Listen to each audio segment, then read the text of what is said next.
우리가 서점가에 나가보면 처세술과 관련되는 책들을 참 많이 볼 수 있습니다. 경영학이나 또 리더십 분야의 책 코너에 가보면 손쉽게 처세술에 대한 책들을 우리가 얻을 수 있죠. 이 처세술이라고 하는 말, 라이프 스킬스 또는 소셜 스킬스 이렇게 이야기하는데요. 말 그대로 세상에 처해서 살아가는 지혜를 가리켜서 처세술이라고 이야기합니다. 이 처세술이라고 하는 말을 이렇게 정의하고 있더라고요. 상대방에 대해서 적의를 드러내지 않고 아주 신중하게 처신하면서 상대방에게서 불이익을 받지 않게 하는 사회생활의 기술을 가리켜서 처세술이다 그렇게 이야기한다고 해요. 처세술과 관련되는 많은 책들이 있겠습니다만 대표적인 책 중에 하나가 아마 데일 카네기가 쓴 인간관계론이라고 하는 책일 겁니다. 이 카네기가 인간관계론을 쓰면서 그 서두 부분에 이 책을 쓴 목적에 대해서 이렇게 밝히고 있습니다. 조사 결과 성인들의 가장 큰 관심사는 건강이었다. 두 번째 관심사는 사람, 즉 어떻게 하면 다른 사람을 잘 이해하고 좋은 관계를 맺을 수 있는가? 어떻게 하면 사람들이 나를 좋아하게 만들 수 있는가? 그리고 어떻게 하면 다른 사람을 설득할 수 있는가 하는 것이었다. 이렇게 적고 있습니다. 그러니까 처세술에 있어서 중요한 내용은 사실 사람들 사이의 관계더라라고 하는 것이죠. 그래서 사람들의 관계를 잘 풀어가게 될 때 우리가 사회생활도 잘 하게 되고요. 이 세상에서 지혜롭게 살아갈 수 있는 길이 된다. 이렇게 이야기하고 있다는 것이죠. 이 책 이외에도 많은 책에서 우리가 세상을 어떻게 살아가야 될까, 인간관계를 어떻게 풀어가야 될까라고 하는 교훈을 주고 있는 책들은 참 많이 있습니다. 자, 그런데 재미있는 것은요, 이 처세술과 관련되는 책들을 이렇게 쭉 읽어보면 거기에 유독 성경 구절이 인용되어 있는 책들이 많이 있다는 것입니다. 그 중에 가장 대표적으로 많이 언급되는 성경 구절 중에 하나가 예수님께서 마태복음 7장 12절에서 말씀하신 소위 황금률이라고 하는 말씀입니다. 이런 말씀이죠. 그러므로 무엇이든지 남에게 대접을 받고자 하는 대로 너희도 남을 대접하라. 이것이 율법이요 선지자니라. 이렇게 말씀하고 있습니다. 그러니까 내가 누군가에게 대접을 받고 싶은 대로 나도 그렇게 행하는 사람이 되어야 된다라고 하는 것이죠. 이게 하나님의 가르침이다라고 하는 것을 말씀하고 있습니다. 자, 이 말씀은요, 그리스도인이나 비그리스도인이나 다 공감할 수 있는 내용이죠. 교회에서 설교 말씀으로도 참 좋은 말씀이고요. 세상에서 강의를 해도 참 좋은 내용이라고 할 수 있습니다. 우리가 지난 주간에 신앙사경에 가졌는데 신앙사경의 첫날 말씀이었던 솔로몬의 잠언 4장 23절의 말씀도 참 주옥 같은 말씀이죠. 모든 지킬 만한 것 중에 더욱 내 마음을 지키라. 생명의 근원이 이에서 남이니라 하는 말씀입니다. 그러니까 우리에게 있어서 가장 중요한 건 마음이라는 거예요. 인생에서 가장 치열한 전쟁이 일어나고 있는 곳이 바로 우리의 마음이라는 거예요. 그래서 우리가 인생을 살아갈 때도 신앙생활을 할 때도 우리의 마음을 잘 지키는 게 중요하고요. 믿음 안에서 우리의 마음을 잘 세워가는 것, 이게 너무나 중요하다라고 하는 거죠. 자, 이 말씀에 대해서는 신앙의 여부를 떠나서 모두가 다 수긍할 수 있는 말씀이라는 것이죠. 자, 그런데 그러다 보니까요, 우리가 신앙생활하면서 마치 성경의 말씀을 어떤 처세술의 가르침처럼 이 세상을 살아가는 하나의 지혜 정도로 생각하는 경우들이 있습니다. 성경도 좋은 말씀이고 세상에서도 좋은 말씀이 많으니까 그게 다 비슷한 말씀이 아닌가 이렇게 생각할 수 있다는 거예요. 그래서 교회에서도 복음의 진리가 선포되기보다는 그저 사람들에게 듣기 좋고 유익이 되는 이야기들로 전락해버리는 경우들이 종종 있는 것을 보게 됩니다. 실명을 거론하기가 좀 그래서 제가 그냥 말씀을 드리려고 합니다. 제가 석사 논문을 쓰는 과정 중에 잠깐 사역을 쉰 적이 있었습니다. 그리고 한국교회 여러 대표적인 교회들을 좀 탐방하면서 예배를 드릴 수 있는 기회가 있었습니다. 수도권에서 한참 성장하고 있는 한 교회에 방문해서 예배를 드렸어요. 이 교회는 특별히 불신자들과 소통하는 일을 굉장히 중요하게 생각하는 교회였고, 이 목사님도 기독교 방송에서 설교나 방송 진행으로 꽤 잘 알려지신 분이셨습니다. 믿지 않는 분들과 이 신앙을 나누는 소통하는 일을 중요하게 생각하는 게 전 참 귀한 일이다, 그런 생각이 들어서 기대하는 마음을 가지고 예배에 참석했습니다. 근데 예배를 다 드리고 나오는 길에 제 마음이 좀 불편함이 있었습니다. 왜 그럴까 생각하고 있었는데 제 아내도 똑같은 마음을 가졌어요. 그래서 돌아오는 길에 대화를 하면서 그런 결론에 이르게 됐습니다. 그날 선포됐던 말씀은 정말 예수 그리스도의 복음이 선포된 것이 아니라 누구나 듣기에 다 좋은 말씀이 선포됐다라고 하는 것이죠. 사람들이 듣기에 좋은 말, 세상에 그 누가 들어도 아무런 거슬림 없이 들을 수 있는 말이기는 했지만 그 말이 정말 예수 그리스도께서 십자가를 지셔서 우리의 생명을 살리기 위해 우리에게 주신 그 복음의 말씀인가, 그 생명의 진리인가에 대해서는 고민하지 않을 수 없었습니다. 여러분, 이건 그 목사님만의 문제가 아니고요, 오늘날 신앙생활하고 있는 우리의 문제일 수도 있다는 것입니다. 우리는 진리가 되시는 하나님의 말씀을 그저 세상을 살아가는 데 유익한 처세술의 한 단편이라고 생각하고 있지는 않습니까? 자, 그렇다면 성경은 세상의 지혜를 뛰어넘는 그 어떤 하나님의 지혜를 우리에게 말씀해 주고 있을까요? 오늘 전도자 솔로몬이 우리에게 들려주신 이 말씀을 통해서 인생을 향하신 하나님의 참된 지혜가 무엇인지를 함께 생각해 보도록 하겠습니다. 먼저 우리는 나누는 삶을 실천해야 한다는 것입니다. 오늘 1절 말씀인데요, 우리 같이 읽어보겠습니다. 너는 내 떡을 물 위에 던져라. 여러 날 후에 도로 찾으리라. 성경학자들은 이 말씀을 일반적으로 두 가지 관점에서 해석을 합니다. 하나는요, 투자의 관점에서 이 말씀을 해석해요. 그래서 내 떡이라고 하는 걸 자기가 가지고 있는 자산을 이야기한다는 거예요. 그래서 내가 가지고 있는 자산을 잘 투자해서 현명하게 이득을 잘 남겨야 된다, 이렇게 해석합니다. 이 1절 말씀을 세번역 성경에서는 이렇게 번역하고 있어요. 돈이 있으면 무역에 투자하여라. 여러 날 뒤에 너는 이윤을 남길 것이다, 이렇게 번역하고 있습니다. 그래서 자신이 가지고 있는 물질을 잘 투자해서 이득을 남기는 삶을 살아가는 것이 현명하다는 거예요. 2절 말씀도 이렇게 이야기합니다. 7에게나 8에게 나눠 줄지어다. 무슨 재앙이 땅에 임할는지 내가 알지 못함이니라 말씀합니다. 자, 이번에는요, 7이나 8로 나누라, 이렇게 이야기합니다. 왜냐하면 어떤 재앙이 임하게 될지 우리가 알 수 없다는 거예요. 자, 이 2절 말씀을 역시 세번역에서 이렇게 번역하고 있습니다. 이 세상에서 내가 무슨 재난을 만날지 모르니 투자할 때에는 7이나 8로 나누어 하여라, 이렇게 말씀합니다. 자, 인생을 살아가는 동안에 어떤 재난이 닥칠지 모르니까 그걸 나누어서 투자하라는 거예요. 소위 말하는 포트폴리오 투자라는 겁니다. 그러니까 갑자기 무엇 하나가 갑자기 망할 수 있으니까 거기에다가 다 투자하지 말고 안전하게 분산 투자를 하라는 거예요. 그게 현명한 길이다라고 해석하는 관점이 있습니다. 자, 그런데 다른 하나는요, 이걸 구제의 관점에서 해석합니다. 그러니까 내 떡을 물 위에 던져라 라고 하는 이야기는 뭐냐면, 내가 가지고 있는 것을 나만 소유하려고 하지 말고 그걸 많은 사람들과 함께 나누라라고 하는 가르침이라는 거예요.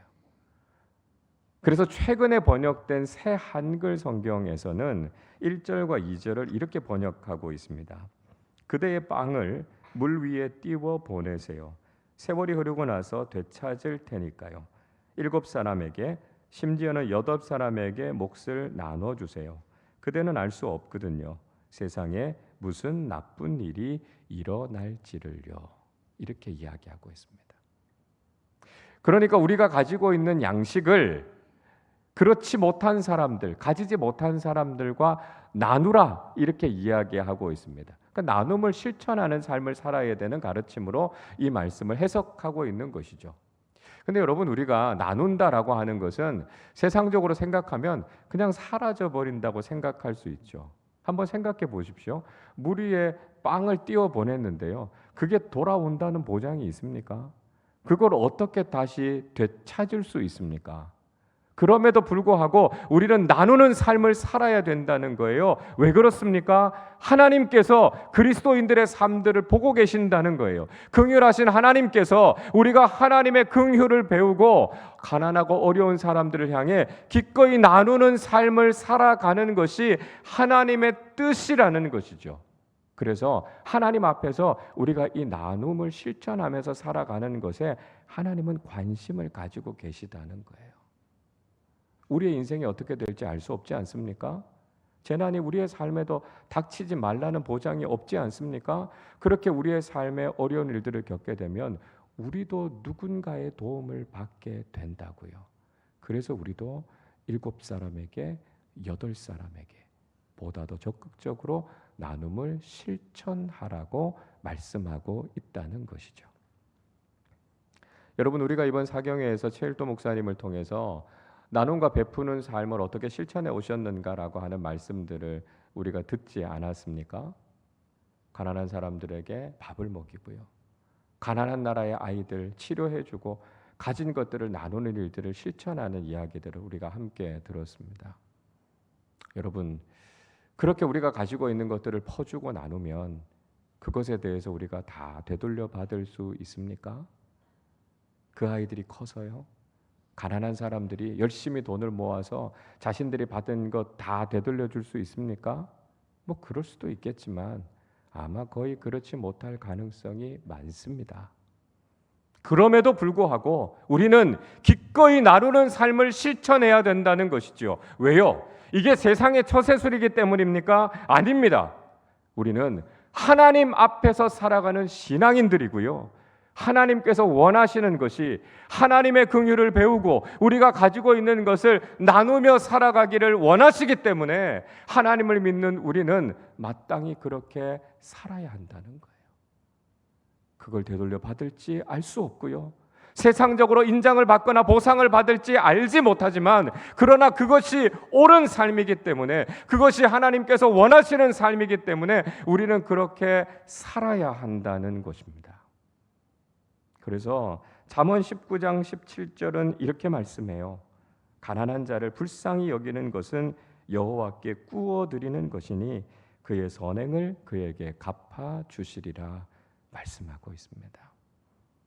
가난한 사람들을 돌보고 그들을 불쌍히 여기고 나누는 것은요, 하나님께 빌려 드리는 것이라고요. 여러분, 우리가 믿는 하나님은 빚지고 못 사시는 분입니다. 우리의 삶에 더 풍성하게 갚아주시는 분이시고요, 아니 거저 주시는 분이 우리 하나님 아니십니까? 그런데 하나님 앞에서 바르게 하나님의 말씀대로 실천하고 나누며 살아가는 사람들을 왜 하나님께서 외면하시겠습니까? 아니지요. 그 사람을 존귀하고 향기로운 인생으로 만들어 가신다는 거예요. 우리가 나누는 삶을 살아가는 것이 하나님이 기뻐하시는 삶이라고 하는 것을 알고 그 삶을 실천하며 살아가는 사람들이 되어야 한다는 것입니다. 둘째로, 하나님을 신뢰하면서 성실하게 살아가야 한다는 것이죠. 자, 3절 말씀 같이 읽어보겠습니다. 구름에 비가 가득하면 땅에 쏟아지며 나무가 나무로나 북으로나 쓰러지면 그 쓰러진 곳에 그냥 있으리라. 오늘 말씀이 좀 어렵습니다. 자, 여기에서 비가 가득한 구름이라고 하는 말은요, 앞에 2절에 나오는 재앙과 연결되는 겁니다. 비를 머금은 먹구름은요, 반드시 비를 쏟아내게 돼 있습니다. 그래서 엄청난 비가 오면 그게 재난이 되는 거죠. 그래서 우리가 홍수를 만나고 극한 호우 때문에 집을 잃어버리고 삶의 터전을 다 잃어버리고 망연자실에 있는 수재민들을 우리 종종 보게 되지 않습니까? 인생에서 그런 재난을 만나게 된다는 거예요. 또 번개가 내리치고 태풍 같은 바람이 불면 나무 뿌리까지 뽑혀서 그냥 쓰러집니다. 그게 그냥 그대로 쓰러져 있는 것이죠. 그렇게 바람이 강하게 불면 아무리 튼튼한 나무라도 견디지 못해요. 그냥 쓰러져 버려요. 이게 뭘 보여주고 있는 겁니까? 우리 인생이요, 그렇게 연약하고 유한하다는 것을 말씀하고 있습니다. 그러니까 우리 인생이 대단하다 자랑할 것도 없고요, 우리가 그런 인생을 의지하면서 살아가는 것도 바람직하지 않다라고 하는 것이죠. 자, 그런데 우리가 이런 인생을 살아가다 보면 자칫하면 우리가 인생에 대해서 좀 나태해지거나 불성실해질 수 있다는 것입니다. 4절 말씀을 보십시오. 풍세를 살펴보는 자는 파종하지 못할 것이요 구름만 바라보는 자는 거두지 못하리라. 이렇게 말씀하고 있습니다. 그러니까 바람만 생각하고 언제 바람이 잦아들까 생각하면서 그저 아무 일도 하지 않으면 씨를 못 뿌린다는 거예요. 그리고 구름을 바라보면서 비가 올 거냐 말 거냐 그냥 그것만 생각하고 손을 놓고 있으면 나중에 수확할 것이 없게 된다는 것이죠. 물론 인간은 연약한 존재이지만 왜 그렇게 살아가느냐라고 물었을 때 그죠? 재난이 닥치면 어떡합니까? 환경이 그렇습니다. 상황이 어렵습니다. 이런 것들을 핑계대면서 아무것도 하지 않고 있는 것은 올바른 삶의 모습이 아니다라고 하는 것이죠. 우리 인간이 연약하다고 유한하다고 그래서 우리가 무엇인가를 할 수 없다고 생각하고 그저 우리의 삶에 태만하게 살아가는 것, 우리가 해야 될 인간으로서의 본분을 다하지 않는 것, 그거 바람직하지 않다는 거예요. 간혹 어떤 분들은 그러시더라고요. 교통사고 나는 게 너무 무서워서 저는 운전 안 배우고 저는 운전 안 할래요. 이렇게 말씀하시는 분들이 있습니다. 어떤 분들은 요즘 길에만 나가도 무슨 사고가 나고 무슨 사건이 일어날지 모르니까 그냥 집 안에 앉아 있는 게 상책이야. 이렇게 이야기하시기도 해요. 우리 그런 이야기 하잖아요. 구덕이 무서워서 장 못 담그냐고요. 왜 그렇게 살지 못하고 왜 그렇게 나태하고 왜 그렇게 게으름을 피우면서 살아가는가라고 이야기할 때 그걸 정당화하는 논리로 이런 것들을 사용해서는 안 된다는 것이죠. 자, 여러분, 그러면 우리는 인생을 어떻게 살아야 하겠습니까? 우리는 선하고 자비하신 하나님께서 살아계시다는 것을 믿고 우리의 삶을 성실하게 살아가야 한다는 것입니다. 5절 말씀 우리 같이 읽어보겠습니다. 바람의 길이 어떠함과 아이벤 자의 태에서 뼈가 어떻게 자라는지를 내가 알지 못함 같이 만사를 성취하시는 하나님의 일을 내가 알지 못하느니라. 전도자는 이야기해요. 우리 인간이 모르는 게 너무 많다고요. 바람의 길이 어떻게 되는가 우리 알 수 없어요. 어머니의 태 속에서 아이가 어떻게 자라는가라고 하는 것 우리 다 알 수 없죠. 인간은 모르는 게 너무 많고요. 통제할 수 없는 것들이 너무 많아요. 그래서 우리가 아무 일도 할 수 없습니까? 그렇지 않다는 거예요. 만사의 모든 일들을 성취하시고 선한 일을 이루어 가시는 하나님을 믿고 우리도 우리의 삶에서 마땅히 해야 할 본분을 다하는 사람들이 되어야 한다는 것을 말씀하고 있습니다. 오늘 6절에서도요. 이것이 잘 될지 저것이 잘 될지 우리는 알 수 없어요. 알 수 없으니까 아무 일도 안 합니까? 아니요. 더 열심히 해야죠. 우리가 할 수 있는 최선을 다하는 삶을 살아야 될 것에 대해서 이야기하고 있습니다. 다윗은 시편 37편 3절에서 이렇게 노래합니다. 여호와를 의뢰하고 선을 행하라. 땅에 머무는 동안 그의 성실을 먹을거리로 삼을지어다 말씀합니다. 우리가 이 땅을 살아가는 동안 하나님을 의뢰하면서 선을 행하면서 살아라 말씀하고 있습니다. 근데 우리가 아는 것처럼 우리가 살아가는 이 세상은 악합니다. 그래서 우리가 선하게 살아가면 악한 세상 속에서 반드시 손해를 보고 어려운 일들을 경험하게 될 겁니다. 그럼에도 불구하고 우리는 선을 행해야 된다는 거지요. 왜요? 우리는 선하신 하나님을 믿기 때문입니다. 그 길이 손해보는 길인 줄 알고 그 길이 어려운 길인지 알지만 우리는 선을 행하는 그 길을 걸어간다는 거예요. 그럼 어떻게 된다는 것이죠? 선하시고 신실하신 하나님께서 우리가 다 알 수 없는 방법으로 우리의 인생을 채워주셔서 그분의 신실하심이 우리 인생의 먹을거리가 된다는 거예요. 선하신 하나님께서 우리의 삶을 채워주시고 인도해 주셔서 그분으로 인해서 감사하는 삶을 살아가게 된다는 것이죠. 여러분, 우리는 인생의 내일을 모릅니다. 그러나 우리가 분명히 알고 있는 것이 있습니다. 그것은 선하신 하나님께서 반드시 선한 일에 열매를 맺게 하신다는 사실이죠. 바울은 갈라디아서 6장 9절에서 이렇게 말씀합니다. 우리가 선을 행하되 낙심하지 말지니 포기하지 아니하면 때가 이름에 거두리라. 하나님의 선하심을 믿고 포기하지 않고 이 믿음의 길을 걸어갈 때 선하신 하나님께서 우리의 삶에 믿음의 열매를 맺게 하실 줄로 믿습니다.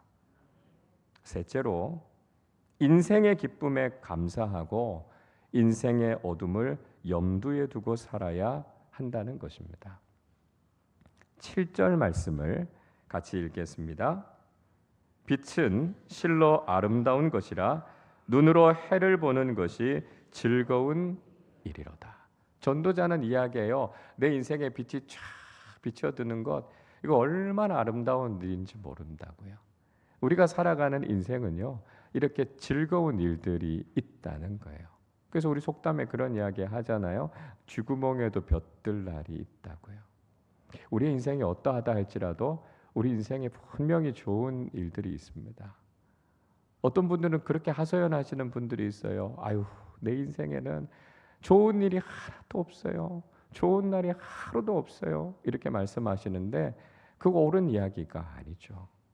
아무리 힘겨운 인생도요, 아무리 어려운 인생도 웃을 만한 좋은 일들은 분명히 있습니다.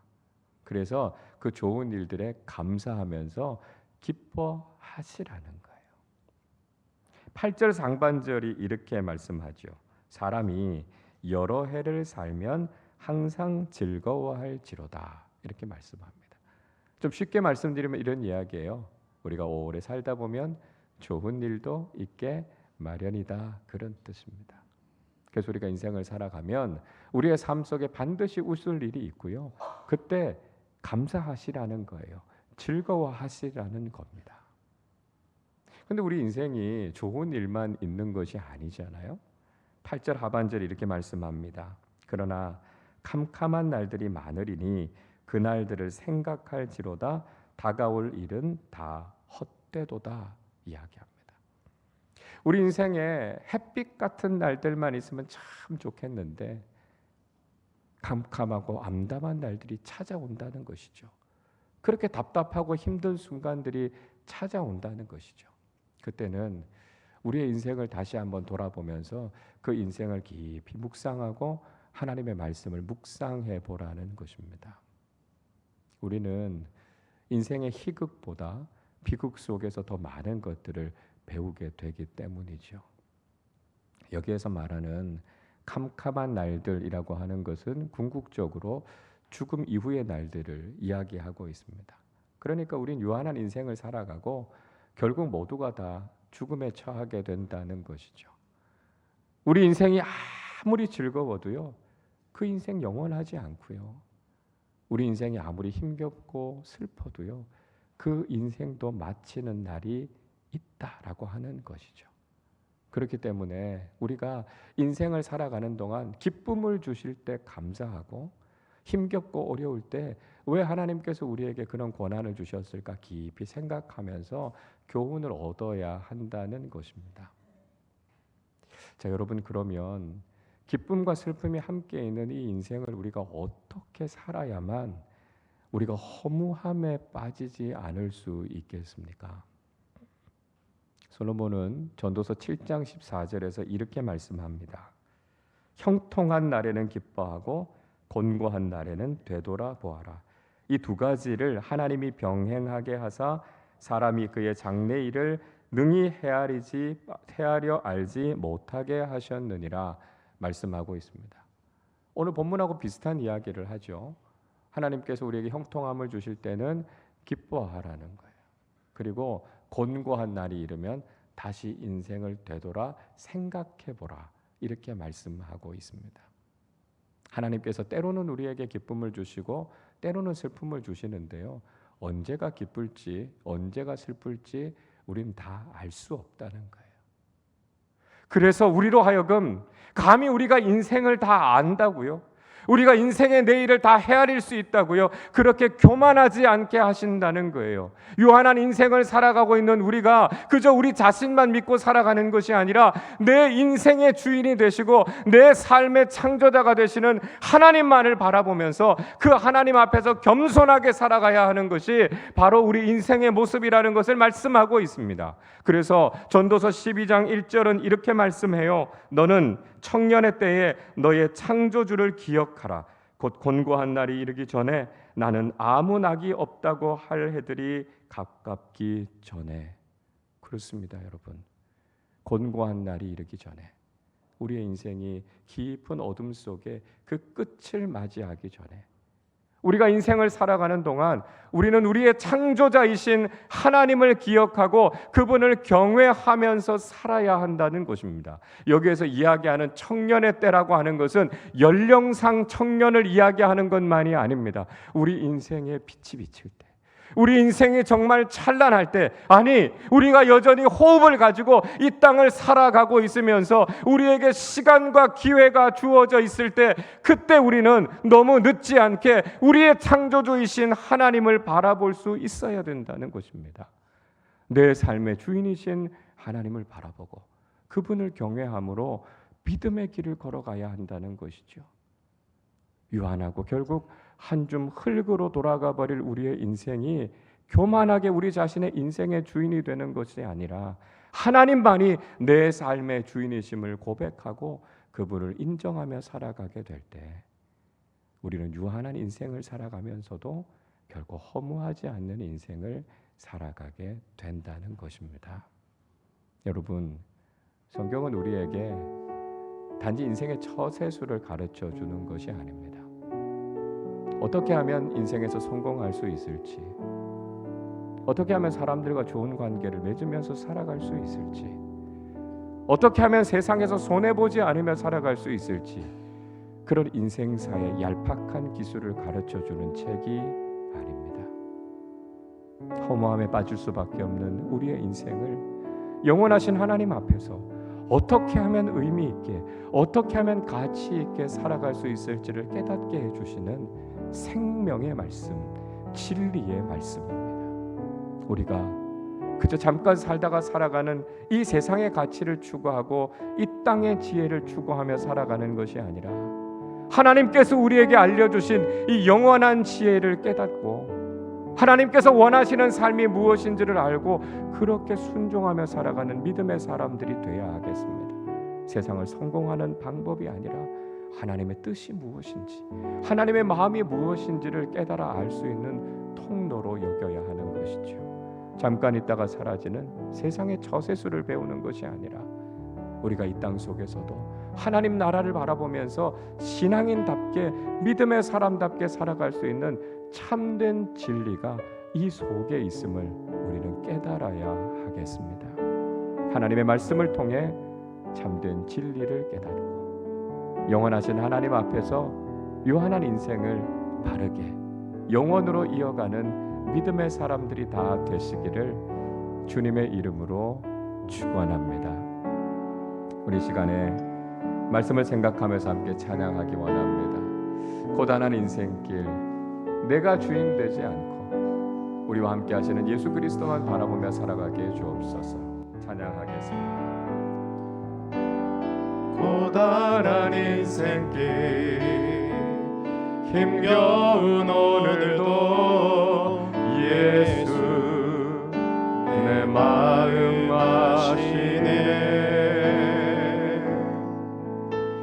지나간 아픔도 마주할 세상도 예수 내 마음 아시네. 하루를 살아도 기쁨으로 가리, 하루를 살아도 기쁨으로 가리. 예수 늘 함께 하시네.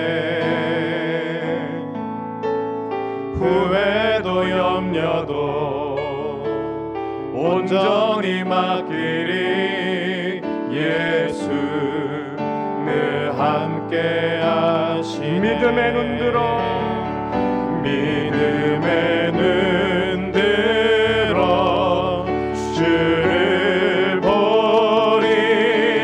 이 또한 지나가리라. 주어진 내 삶의 시간 속에 주의 뜻 알게 하소서. 믿음의 눈 들어, 믿음의 눈 들어 주를 보리. 이 또한 지나가리라. 주어진 내 삶의 시간 속에 주의 우리 한 번 더 고백하며 찬양합니다. 믿음의 눈 들어 주를 보게 하옵소서. 믿음의 눈 들어 주를 보리. 이 또한 지나가리라. 주어진 내 삶의 시간 속에 주의 뜻 알게 하소서. 우리 함께 기도하겠습니다. 하나님의 말씀은 그저 우리 인생의 처세술을 가르쳐 주는 것이 아니라 유한한 인생, 허무할 수밖에 없는 우리의 인생이 정말 하나님 앞에서 가장 아름답고 의미 있는 삶을 살 수 있는 참된 지혜를 우리에게 가르쳐 주고 있습니다. 우리가 인생을 살아가는 동안 그저 세상의 관점, 세상의 지혜만 구하며 살아가는 것이 아니라 하나님의 관점과 믿음의 말씀을 의지하며 살아갈 것을 우리에게 말씀하고 있습니다. 하나님, 우리가 이 세상을 살아가는 동안 하나님의 긍휼의 마음을 배우게 하셔서 나누고 베푸는 삶 살게 하여 주시고, 선하신 하나님을 의지하며 우리의 삶을 성실하게 믿음으로 살아가게 하여 주시옵소서. 무엇보다 기쁨과 슬픔이 교차하는 이 세상 속에서 우리는 인생을 다 알 수 없지만 하나님 앞에 모든 것을 맡기고 창조주이신 하나님의 말씀에 순종하는 삶을 살아 요한한 인생이 하나님 앞에서 가장 아름답고 의미 있는 인생으로 세워지게 하여 주시옵소서. 우리 말씀을 생각하며 함께 합심으로 기도하겠습니다. 하나님 아버지, 감사합니다. 오늘의 귀한 말씀을 통하여서 하나님의 말씀의 진리와 지혜를 우리로 하여금 다시 한번 깨달아 알게 하심을 감사드립니다. 하나님 아버지, 우리가 세상의 지식과 지혜를 추구하는 것이 아니라 하나님의 관점으로 믿음의 삶을 살아가게 하여 주시고, 성경의 말씀을 통하여 영원한 진리와 하나님의 지혜를 깨달아 아는 사람들이 되게 하여 주시기를 원합니다. 이 땅을 살아가는 동안 탐욕에 이끌려 더 많이 가지기를 원하기보다 하나님께서 우리에게 주신 은혜를 하나님의 긍휼의 마음을 가지고 기꺼이 나누며 살아가는 사람들이 되게 하여 주옵소서. 하나님 아버지, 우리는 연약하고 부족하지만 선하신 하나님을 믿고 신뢰하며 우리에게 주어져 있는 믿음의 삶을 성실하게 살아가는 사람들 되게 하여 주옵소서. 기쁨과 슬픔이 교차하는 인생을 살아가고 있지만 하나님 아버지, 그 속에서도 우리의 인생의 창조자가 되시며 주관자가 되시는 하나님만을 바라보며 하나님만을 의지하며 하나님 앞에 올바른 인생을 살아가게 하여 주셔서 유한한 인생, 한 주말구로 돌아가는 이 인생이 하나님 바라보며 영원한 하나님 나라로 이어져가는 복되고 의미 있는 삶 살게 하여 주옵소서. 아버지 하나님, 그래서 이 땅의 삶을 통하여서도 하나님이 기뻐하시고 하나님께 영광이 되는 삶 살게 하여 주옵소서. 유한한 우리 인생을 창조하시고 우리에게 인생의 참된 지혜를 깨닫게 해주신 하나님 앞에 영광과 감사와 찬양을 올려드립니다. 하나님, 이 땅을 살아가는 동안 그저 어떻게 하면 이 세상에서 성공하고 어떻게 하면 이 세상에서 더 편하게 살지만을 추구하는 것이 아니라 하나님의 진리의 말씀 앞에서 인생을 바르게 살아갈 수 있는 참된 지혜를 얻게 하여 주옵소서. 탐욕에 이끌리며 더 많은 것을 가지려고 하는 욕심을 내려놓고 하나님의 긍휼하심을 깨달아 알게 하여 주셔서 우리에게 주신 것들을 기꺼이 나누며 살아가는 사람들 되게 하여 주옵소서. 우리는 참 연약한 인생이지만 선하신 하나님을 믿고 그리스도인답게 성실하게 주어진 삶을 살아가는 사람들 되게 하여 주옵소서. 무엇보다 기쁨과 슬픔이 교차하는 인생을 살아가는 동안 우리의 내일을 알 수 없지만 우리의 주관자가 되시고 창조자가 되시는 하나님을 경외하며 하나님을 인정하며 믿음의 길을 걸어가게 하여 주옵소서. 그래서 자칫 허무해질 수 있는 우리 인생을 살아가지만 하나님의 말씀을 통해 진리와 지혜를 깨달아 알게 하여 주셔서 이 세상을 살아가는 동안 하나님의 뜻을 이루며 살아가는 믿음의 사람들 되게 하여 주옵소서. 감사드리며 우리 주님 예수 그리스도의 이름으로 기도하옵나이다. 아멘.